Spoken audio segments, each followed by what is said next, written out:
बिटिसिनि माखासे दानि सरकारनि दैदेनगिरिफोरा मैया फ्लाइटजों फैफानानै हाखु दाखु हरसेनि गेजेरावनो बेबायदि पारमिसनखौ केन्सेलेसन खालामफैदों। जों बयबो मिथिगौ बड'लेण्ड मुं लानाय लोगो लोगो जोंनि गोसोआवहाय माबायदि जांख्रिखाङो। जाम्बा जा सियान जा लेखा गोरों जा लेखा रोङि जा बयबो जों बर' हारिनि थैया गोदौग्लुबखांजोबो। दा थिग बेबायदिनो दिनैहाय ब्रैथि खेबनि थाखाय बनसु आफादना बड'लेण्ड आन्दलननि थाखाय निउ दिल्ली जन्त्र मन्त्र होननाय जायगायावहाय धरना होनो थांदोंमोन। दा बै धरना होनो थांनायावहाय बिथांमोनखौहाय दिल्ली पुलिसा माने जबरदस्ति हमनानै गारियाव सोनानै लानानै थांनायखौ जोङो नुनो मोन्दों। दा ससियेल मिडियायाव गोबां गोसारगासिनो दङ आरो गोबां भाइराल जागासिनो दङ। दा बेखौ बुंनो थाङोब्ला जोङो गोबां कनफिउज जोंनि हारिनि गेजेराव जोङो मानो बिदि गावजों गावनो मानो बिदि खोनानो मोननाय बायदिब्ला माने जोंनि मानसियानो बे धरनानि पारमिसनखौहाय केन्सेल खालामनानै होदों होननानैहाय मिथिनो मोननाय जादों। प्रग्रामखौ बा बे हाबाफारिखौ मोजाङै मोजां जाफुंगोन मिजिंजों जोङो बिसिम दिल्लीसिम सौफैदोंमोन, इदिमयदे जानोबो थांदोंमोन। खिन्थु दुखु गोनां बाथ्राया बेनो बेनि थाखाय पारमिसना अलरेडि ग्रान्टेड खामोन। नाथाय बिटिसिनि माखासे दानि सरकारनि दैदेनगिरिफोरा मैया फ्लाइटजों फैफानानै हाखु दाखु हरसेनि गेजेरावनो बेबायदि पारमिसनखौ केन्सेलेसन खालामफैदों होननानै गोबां मानसिनिफ्राय मोनथिनो मोनदों। नाथाय आङो डेम सियर नङा, बे जानोबो हागौ बा जायाबो जानो हागौ। जायखिजाया बिटिसिनि दैदेनगिरि जाय बिथांमोननि थाखाय बेबायदि दिनै आसखान्दा प्रग्रामा जाफुङासै। दा नोंथांमोना गाबोन समफोरलागि क्लियारै मिथिगोन। नोंथांमोनानो बुंदो दा जों बर' हारिया खौसे दं ना गैया? आंनिबाथ' खौसे गैया। मानोना जों बर' हारिया खौसे दङमोनब्ला बे जाथाया दिनै जानो मोननाय नङामोन, आङो बेखौ सानो आरो। दा बड'लेण्डआथ' जोंनि गोसोनिफ्राय मालाबाबो गोमोरनानै थांनाय नङा आरो गोमानायबो नङा। जों थैसान्दियाव जोंनि जिउआ जोबसान्दियाव जोङो बड'लेण्डखौ लुबैयो नांगौ आरो नांगौ जोङो बड'लेण्डखौ नांगौ। बे बड'लेण्डनि थाखायनो जोङो गोबां मानसिजों गोबां हारिजों मान सनमान गैयि खालामजायो, नासयजायो, गोबां राव बुंजायो आरो रायखोमा जायो, दुसि जायो, नेवसि जायो जोङो गुबुन हारिजों। दा बिनि थाखायनो जोङो जोंनि हायाव जोङो थांनानै थानो थाखाय जोङो बे बड'लेण्ड सेपारेट स्टेटखौ डिमान्ड खालामदों। दा जोङो बेखौ मोनफुङाब्ला जोंनि गोसोआवहाय अराय समनि थाखाय सान्थि गैया आरो सान्थिबो मोननाय नङा। नोंथांनियाव आंनियाव रावनियावबो सान्थि मोननाय नङा। बे बड'लेण्ड मुंनि सोदोबा दा बयनिबो गोसोआवहाय मोनफा मोनफा हाबनानै दंजोबो, जोङो मिथिगौ।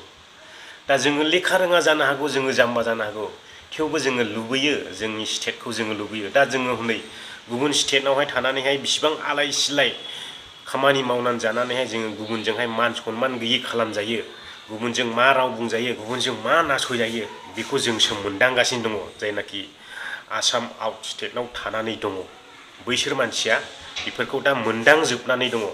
बिनिखायनो जोङो लुबैयो लेखा रोङाब्लाबो जोंनि थाखाय, जोंनि बर'नि थाखाय जोंनोहाय आलादा रायजोनि गोनांथि दङ। मानोना जोङो आलादा रायजो मोनब्लासो गोजोनै थांना थानो हागोन, गोजोनै रायजो जानो हागोन आरो गोजोनै जोङो सोलिनानैहाय थांनानै थानो हागोन गाव गावनि आंगो जोनोम जायगायावहाय। दा बिनिखायनो जोङो बयबो बड'लेण्डखौ नाङा होननानैहाय बुंनो हाया। जों बर' रायजो राजाफ्रा बयबो बड'लेण्डखौ मोनफुंजानो लुबैयो, मोनजानो लुबैयो, गोसोआव हास्थायनाय दं।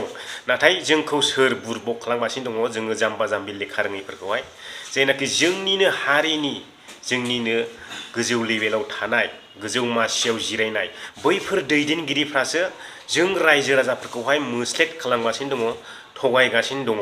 मानोना बिथांमोननो गादिल' नांगौ आरो पावारल' नांगौ, बिनि अनगा जेबो नाङा। बिथांमोना बे गादि पावारावनो गोजोननाय दङ आरो बिथांमोननिहा लाख लाख थाखा फैसा, कौटि कौटि थाखा फैसा बिथांनि आखायाव फैयो। बिनिखायनो बै जोंनि दैदेनगिरिफ्रा जोंनि रायजो एबा बड'लेण्ड स्टेटजों बिसोरो गोजोननाय गैया, थाखा फैसाजोंसो गोजोननाय दङ, आङो बेखौ सानो आरो।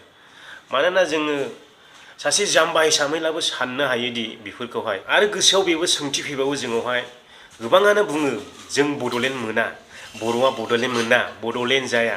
बड'लेण्ड मोननायनि बा मोनसे जोंनियावहाय उफाय गैया माबा IPS गैया माबा अफिसार गैया MCLA गैया MLA गैया मन्थ्रि गैया बैफोरबायदि राव बुङो नाथाय बैफोरबायदि रावखौहाय बुंबाय थास्लायस्लाय बड'लेण्डखौ मानि थाखाय मोनमारा बैखौ डिक्लेयारि रायजो राजानि सिगाङावहाय फोरमायनानै हो आरो बेखौबो फोरमाया बेखौबो सिखोमानानै दोनो मानि थाखाय मानोना बिथांमोना बैखौ फोरमायनानै होब्लानो रावनिफ्रायबो बर' रायजो राजानिफ्राय भट मोननाय नङा बैनि थाखाय जोङो बेखौ सानो मानोना जोङो मिन्थिगौदि जोंदि बड'लेण्डखौ मोजाङै डिमान्ड खालामोब्ला मोजाङै जों खौसेथियै दाबि खालामोब्ला जोङो मोनथारगोन आरो मोनफुंथारगोन दा आंनि दाबिया बेनोल' जाय बड'लेण्ड मोना बड'लेण्ड मोननायनि जोंनियावहाय आरो जोंनियावहाय मोजां नांगौ रोखोमै IPS अफिसार MCLA मन्थ्रि गैया होननानै बुंदों बैफोरनि सायावहाय मानि थाखाय जोङो बड'लेण्डखौ मोनमारा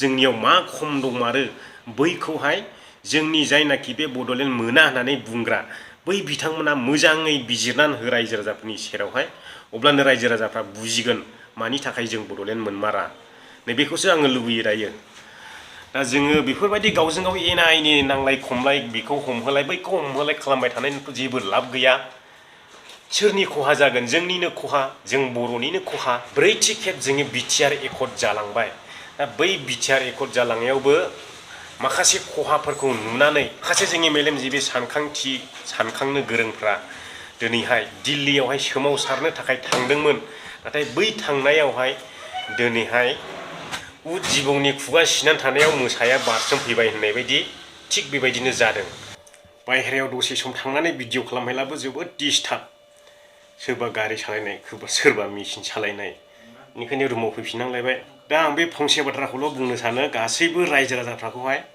बे जोङो बड'लेण्ड मोना होननानै बुंदों बे बड'लेण्ड मोना होननायावहाय जों मानि थाखाय बड'लेण्डखौ मोनमारा बैखौहाय क्लियारि फोरमायना होनो थाखाय बयबो जोंनि दैदेनगिरिफोरनावहाय दाबि खालाम लास्टआवहाय आङो बेखौनो बुंनानैहाय दिनैनि भिडिअखौहाय फोजोबनाय जाबाय गोजोनथोंसै बयनिसिमबो जै बर' हारिनि